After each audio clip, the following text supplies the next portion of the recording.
நாம் இன்று ஹர்ஷவர்தனரை பற்றி பார்க்க இருக்கோம். இந்த ஹர்ஷவர்தனர் இந்திய அரசர்களில் இவர் ஒரு தலைசிறந்த அரசராக காணப்படுவார். இவரை பற்றிய பல தகவல்களை இந்த காணொலியில் காண்போம். ஓகேவா? குப்த பேரரசு இந்தியாவின் பொற்காலம் என அழைக்கப்பட்டது. முதலாம் சந்திரகுப்தர், சமுத்திரகுப்தர், இரண்டாம் சந்திரகுப்தர், முதலாம் குமாரகுப்தர்,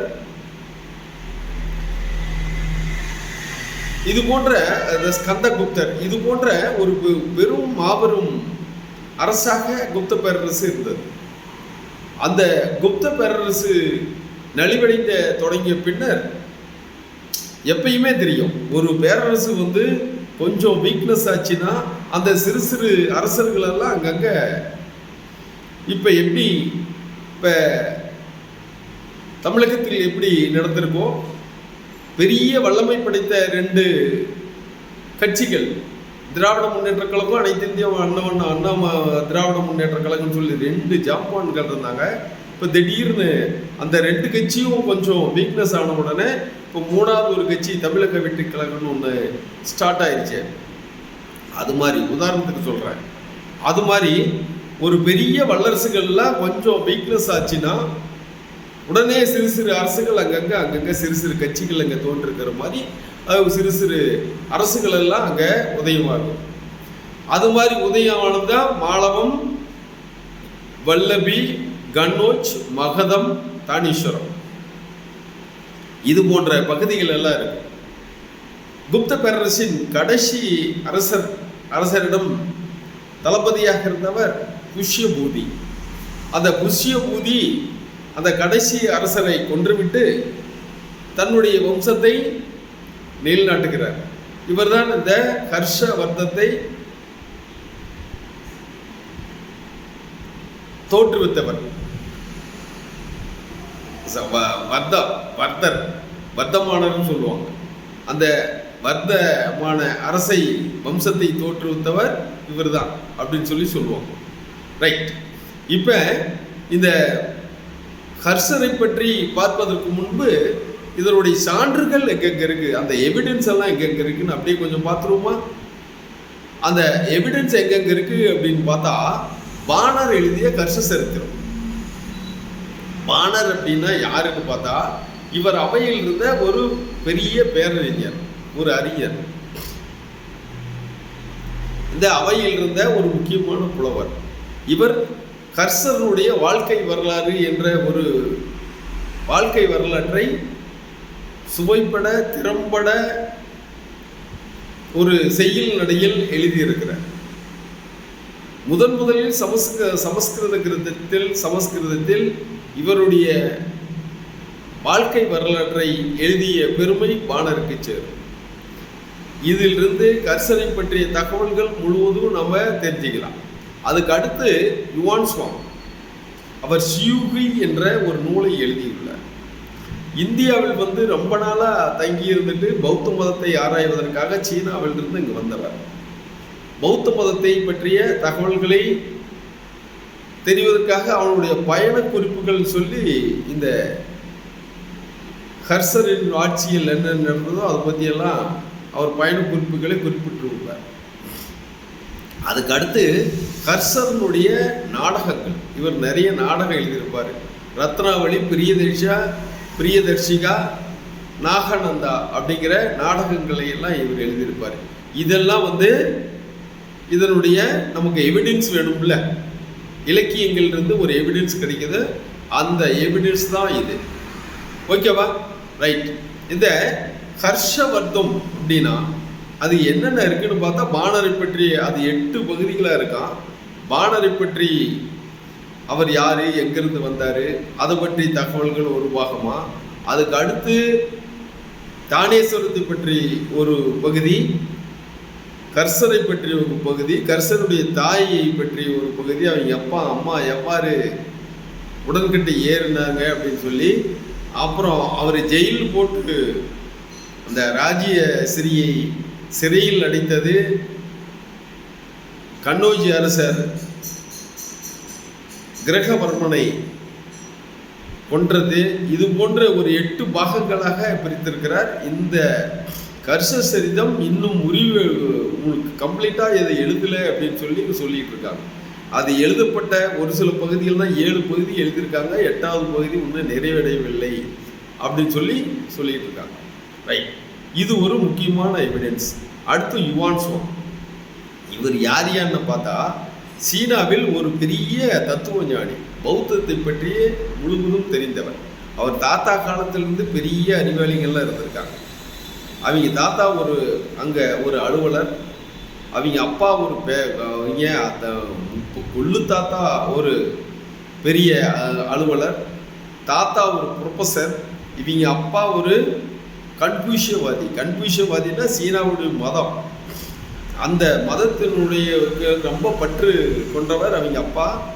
இவர் அங்கே கலெக்டராக இருந்திருக்கார், மாவட்ட ஆட்சித்தலைவராக இருந்திருக்கார். அதனால் இவர் ஒரு பெரிய கல்விமான். அதனால் இவங்க அப்பா செத்த பின்னாடி பௌத்த துறவியாக மாறிவிட்டார் இவர். அவர் எதுக்காக இங்கே வந்தார் அப்படின்னா, பௌத்த மதம் இங்கே தான் நம்ம ஏரியாவில் தான் தோன்றுச்சு, நம் நாட்டில். அந்த பௌத்த மதத்தை பற்றிய உண்மையான நிலவரங்களை நேராக அவர் எங்கே பிறந்தார், எங்கே வளர்ந்தார், எங்கே அவர் ஞானோதயம் வந்துச்சு, எங்கே சொற்பொழிவெல்லாம் ஆற்றுறாரு, என்னென்ன இங்கே இருக்கு, இலங்கையில் என்ன இருக்குது, திபெத்தில் என்ன இருக்குது அப்படிங்கிற பற்றி இந்த புத்தர் பிறந்த இடத்தையெல்லாம் பார்த்து நேராக அவர் நாம் பார்த்து தெரிஞ்சுட்டு போகலாம் அப்படின்னு சொல்லி தான் இங்கே வந்தது. யுவான் சுவாங் அங்கேருந்து சீன அரசுக்கிட்ட பர்மிஷன் கேட்டிருக்காரு, சீன அரசெல்லாம் கொடுக்கல. அதனால் தப்பி அங்கேருந்து அப்படியே நிறையா நடந்து வந்துட்டார். எங்கிருந்துங்க? சீனாவிலிருந்து மத்திய ஆசியா, ஆப்கானிஸ்தான் வழியாக இந்தியாவுக்கே வந்திருக்கு. அவர் பெரிய பௌத்த துறவி, பல நாடுகளை கடந்து பல பௌத்த வரும் வழியிலெல்லாம் பல பௌத்த மடலாலயங்களை சந்தித்து, பல புத்த துறவிகளை சந்தித்து, பல இது பற்றிய கான்வர்சேஷன்லாம் நிறைய விவாதங்களை மேற்கொண்டு அதுக்கு பின்னாடி தான் இங்கே வந்திருக்காரு. இங்கே இவருடைய அவையில் ஒரு 8 ஆண்டுகள் இருந்ததாக தகவல். யாருடைய அவையில்?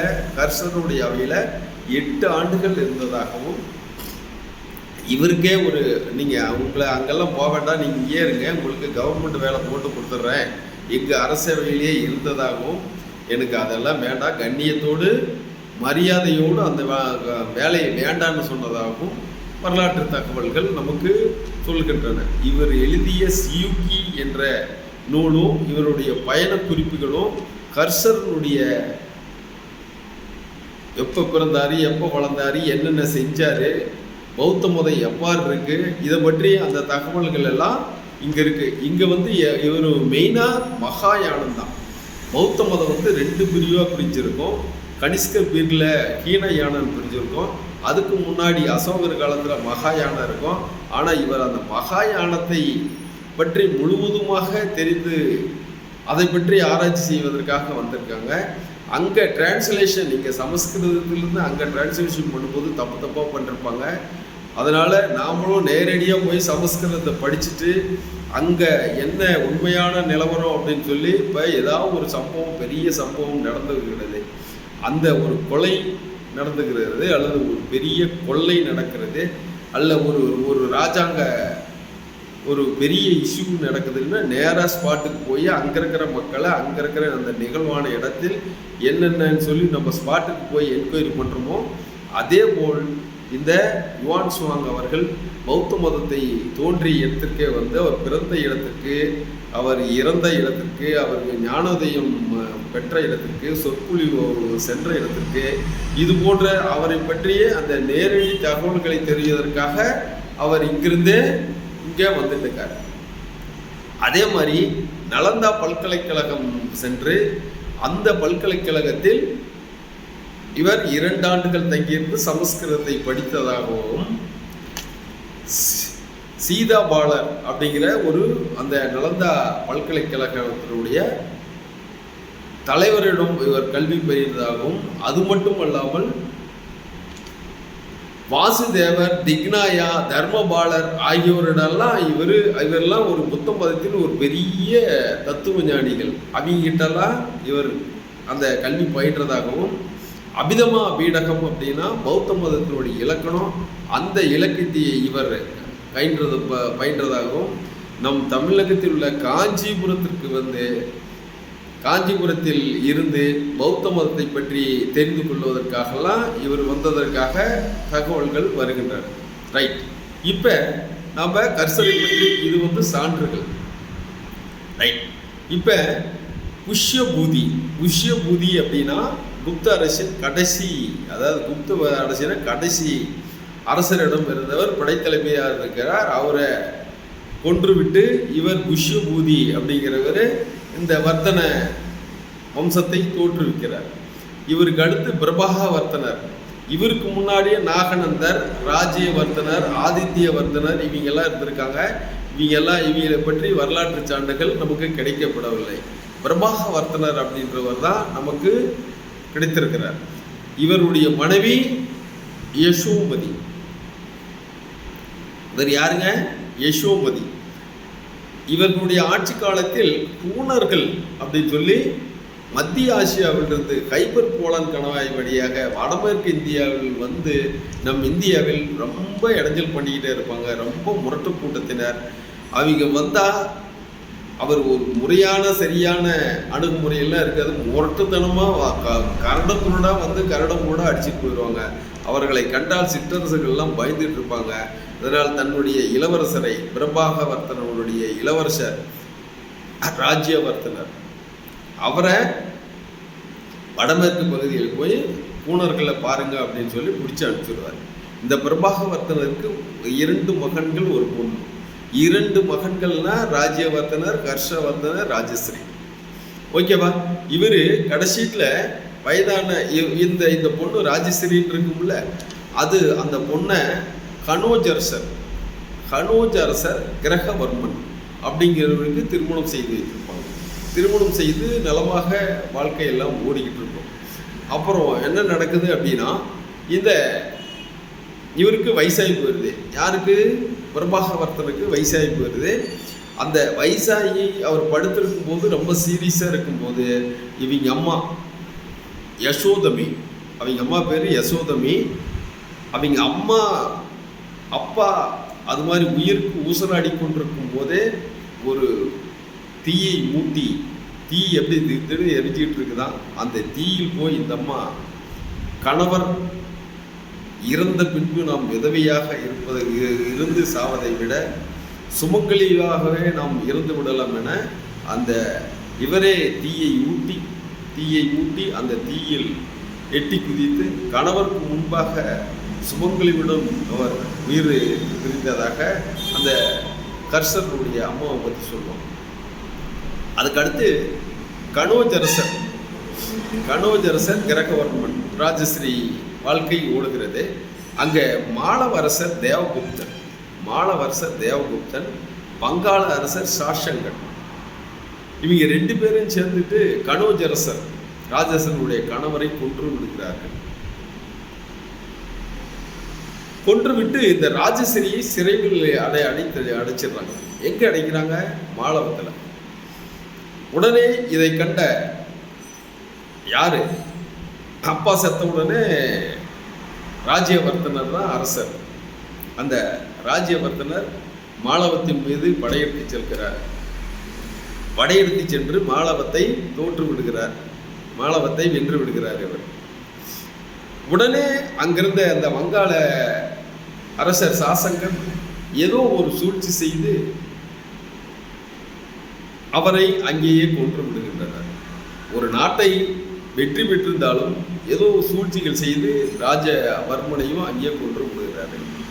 அப்போது இருப்பது இவர் மட்டும்தான். யாரு? ஹர்ஷவர்த்தனர். 16 வயது, சிறு வயது. அந்த சிறு வயதில் இவருக்கு பட்டம் சூற்றி 606 கிபி 606 பட்டம் சூற்றி விடுகின்றனர். இவருக்கு அந்த சின்ன பையனுக்கு இருக்கிற பிரச்சனை என்ன? தன்னுடைய நாட்டை காக்கணும். தன்னுடைய தங்கச்சி ராஜஸ்ரீய சிறை வச்சிருக்காங்க. நம்ம தங்கச்சியை போய் காக்கணும். அதுக்கு அடுத்து அண்ணனை கொண்டுட்டாங்க. அவனை பழி தீக்கணும்.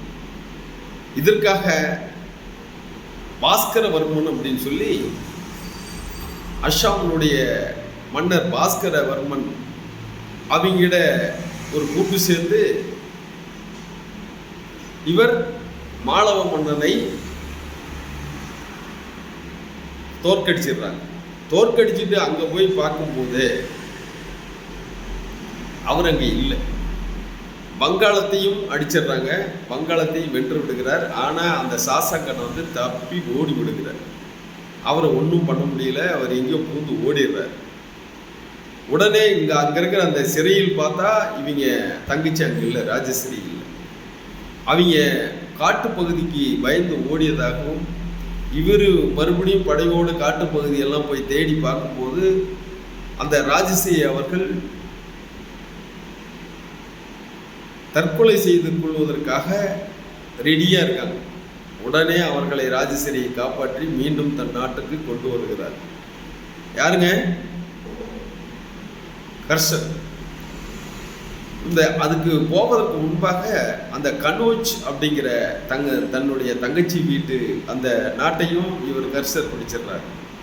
ஏன்னா தங்கச்சி வீட்டுக்காரர் இல்லை, நாடே அனாதையாக இருக்கிறது. இவங்க தானேஸ்வரம், அந்த தானேஸ்வரத்தை தலைநகராக கொண்டு ஆளுகிறாங்க. அந்த 2 நாடும் இவர் தான் இருந்து. அடுத்து மாளவத்தை பிடிச்சிடுறாங்க. இவர் இப்போ ஓரளவுக்கு நல்ல பெரிய மன்னனாக இவர் இருக்கிறார். அதற்கு அடுத்து என்ன நடக்குதுன்னா, வல்லபி அப்படிங்கிற ஒரு நாடு, வல்லபி நாடு 2ஆம் துருவசோனர் அந்த நாட்டின் மீது படையெடுக்கிறார். அந்த நாட்டையே ஜெயிச்சிடுறாரு. அந்த நாட்டின் மீது படையெடுத்து வல்லபி நாட்டையே ஜெயிச்சிடுறாரு. அந்த ஜெயிச்ச நாடை மறுபடியும் அவருக்கே திருப்பி கொடுத்துட்றாரு. கொடுத்துட்டு தன்னுடைய மகளை அவருக்கு திருமணம் செய்து வைக்கிறார் வல்லபி நாட்டினுடைய மன்னன். இதெல்லாம் கரெக்டாக நீங்கள் கொஞ்சம் போடுங்க. அதுக்கு அடுத்து சிந்து, நேபாளம், இந்த வல்லபி நாட்டுக்கு தன்னுடைய நாட்டு அரசருக்கு தன்னுடைய யாருக்கு 2ஆம் துருவசோனருக்கு தன்னுடைய மகளை திருமணம் செய்து வைத்ததால் அந்த நாட்டினுடைய உறவு இவர்களுக்கு கிடைக்கிறது. அதுக்கடுத்து சிந்து, நேபாளம் போன்ற பகுதிகளை இவர் வென்று விடுகிறார். இதற்கு அடுத்து இந்தியாவின் வடமேற்கு பகுதியில் வடபகுதியில் நிறைய பகுதிகளை பிடித்து விடுகிறார். இந்தியாவின் தென்பகுதி தக்காணத்தில் இருக்கிற தென்பகுதியை ஆள செல்லும் போது அங்கே ஷாலுவ மன்னர் 2ஆம் புலிகேசி இருக்கார். அவர் ஒரு மிக திறமையான மன்னர். அவங்ககிட்ட ஒரு குட்டி குட்டி அரசர்கள்லாம் நிறைய பேர் இருக்காங்க அவங்களுக்கு ஆதரவாக. ஆனால் 2ஆம் புலிகேசியிடம் இவர் சாளுக்கிய மன்னன், தக்காணத்தில் இருக்கிற சாளுக்கிய மன்னன் 2ஆம் புலிகேசி, அதெல்லாம் கரெக்டாக மென்ஷன் பண்ணுங்க, அவரிடம் கர்சர் தோற்று விடுகிறார். என யுவான் சுவாங்கனுடைய பயண குறிப்பிலே இருக்கு, பாணர் எழுதி அந்த கர்சர் சரித்திரத்திலேயும் இந்த குறிப்புகள் எல்லாம் இருக்கு. அதற்கு அடுத்ததாக ஒரு மாநாடு கூட்டுறாங்க 643 கிபி 643 கூட்டுறாங்க. ஒரு 23 நாள் நடக்குது அந்த மாநாடு. அந்த மாநாட்டில் யுவான் சுவாங் அந்த பௌத்த மத துறவியை இந்த மாநாட்டுக்கு தலைமை தாங்க செய்கிறாரு. 20 அரசர்களை, 20 நாட்டு அரசர்களை, பக்கத்தில் இருக்கிற அரசர்களெல்லாம் அழைப்பு கொடுக்குறாங்க. ஒரு 1000 நலந்தா பல்கலைக்கழகங்களுடைய பேராசிரியர்களை வர சொல்கிறாங்க கெஸ்டா. ஹீனயான மகாயான பௌத்த துறைகள் ஒரு 3000 பேரும், பிராமண சமூகத்தை சார்ந்த ஒரு தத்துவ வல்லுநர்கள் அவங்க ஒரு 3000 பேரும் வந்தாங்க. இந்த மாநாட்டில் மகாயானத்தை பற்றிய அந்த கருத்துக்கள் எல்லாம் பரிமாறப்பட்டது. அதுக்கு அடுத்து அலகாபாத்